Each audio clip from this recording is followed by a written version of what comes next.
the pandemic into the recession.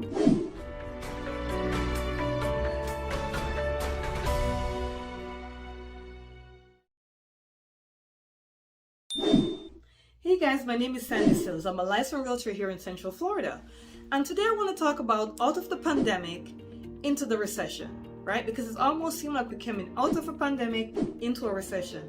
We have rising gas prices. Gas prices is crazy. I paid $5.60 a gallon for gas today, guys. Oh my gosh, right? We have increase in food. Any price that you know of before COVID, that price has been doubled, tripled, quadrupled. You know, like we have post-COVID pricing right now, right? Interest rates are also beginning to climb. So right now we're at a point where it seems like we're coming out of a pandemic and into a recession. Are we going to have a recession? We have no idea. As interest rates begin to climb though, less and less people will be able to qualify for a mortgage, and that in a sense is going to slow the market down, the real estate market down. However, as the market starts to slow, if a recession starts to come up on the horizon, they're going to have to start to lower the interest rate back to try to even out the market. And I believe that's the game that's being played right now, to be honest with you guys. They're trying to figure out at what interest rate can we have it where the real estate prices are do not keep going up, but at the same time we also have a top on the rest of the stuff that's going up, right? Like gas prices. Now they're saying the price of lumber is coming down, so I guess new construction is not going to be as bad. But let me ask you this: put in the comment if you think we're coming out of a pandemic and going into a recession, as what it seems like. The one thing I know for sure is this: the market never normally do what it's predicted to do. A lot of time when these experts predict the market to go one way, the market goes the opposite end.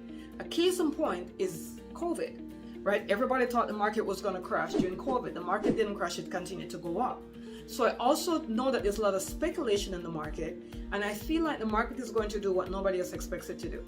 So if everybody is expecting to crash, it probably won't crash, right? That's a good thing, right? So how do we deal with this? So how is it in the real estate world or any other world? How do we deal with this out of the pandemic and into the recession kind of thing? How do we deal with this kind of stuff? So the first thing I'm going to say is watch the market and see what is going on, right? What is the demand saying? Are people still buying homes? Are people still selling homes? The fact of the matter is, no matter what the market condition is, people are going to always have to sell and buy a home because the world continues.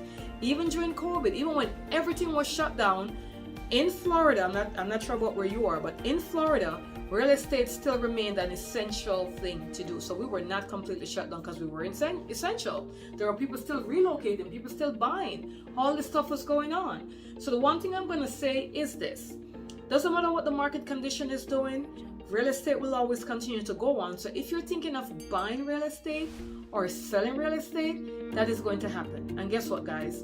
Even though interest rates are climbing, they're going to come back down. So if you bought at a higher interest rate than you wanted to, I'm pretty sure within 2 or 3 years, you're going to be able to refinance and get it back down.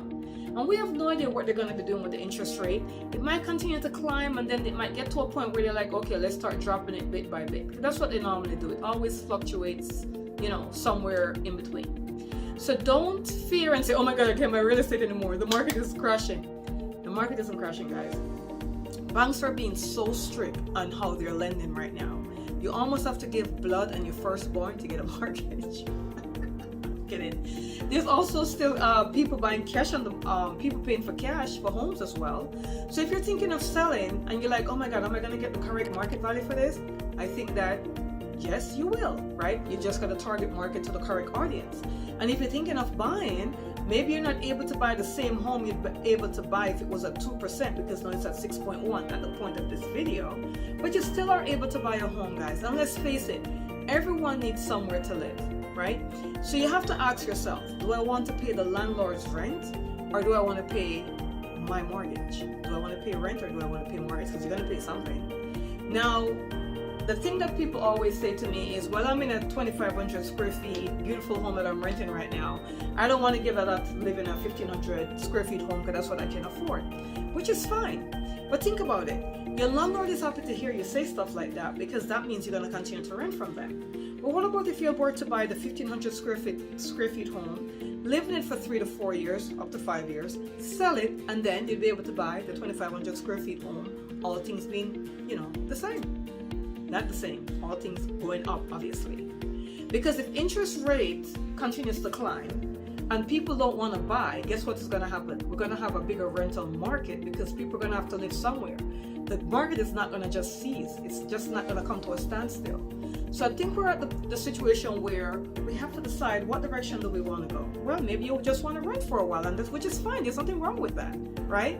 But just decide on which way you want to go and see what works best for you and your family.